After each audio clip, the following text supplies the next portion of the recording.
Hello everyone. Today I am here to tell you about AC generator, and I will also tell you about what is the benefits of AC generator. AC generator, it is a device used to convert the mechanical energy to electrical energy, and it is also known as the misnomer because nothing is generated by the machine. In fact, it converts one form of energy to the another form of energy. And AC generator was designed by Nikola Tesla. Principle of AC generator. It is based on the electromagnetic induction, and whenever the amount of magnetic flux linked with the coil changes, an EMF is induced in the coil. The direction of induced EMF is given by the Fleming's left hand rule. Construction of AC generator. An AC generator consists of following parts. First, armature. It is a rectangular coil ABCD having large number of turns of insulated copper wire wounded over a laminated soft iron core. Second, field magnet. It is a powerful magnet having concave pole, north pole and south pole. Third, slip ring. These are the two copper rings R1 and R2. These are connected with the axis of armature coil and it rotated with it.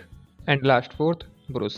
B1 and B2 are two flexible metal plates or carbon rod. They are fixed or contact with the R1 and R2 respectively.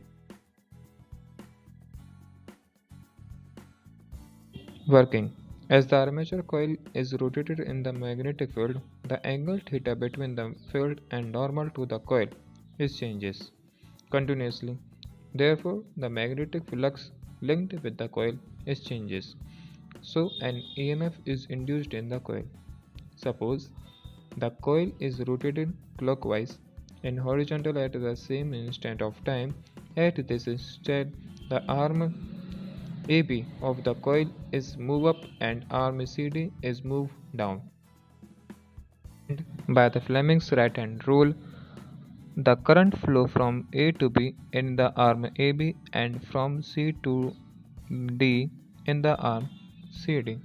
The brush B2 at which the current is entering the external circuit is positive relative to the brush B1 at which the current is leaving the external circuit. During the time the coil rotates to the vertical position, the current in the armature will be flow in the direction ABCD. As a coil rotated from its vertical, the arm AB move down and arm CD move up. So the direction of the current is reverse. The brush B1 is now positive related to the B2 and remains till the coil reaches the vertical position again. This cycle continues, hence the induced current in the external changes direction after every half rotation of the coil. Hence the current induced in the alternating in nature. Now the formula of induced EMF in the armature NBA omega sin omega t, where n is equal to number of turns in the coil and A area enclosed by each turns of the coil and B strength of magnetic field and angle between the normal to the coil and the magnetic field lines. Thank you for watching this video and I hope you have understood all the concept of AC generator.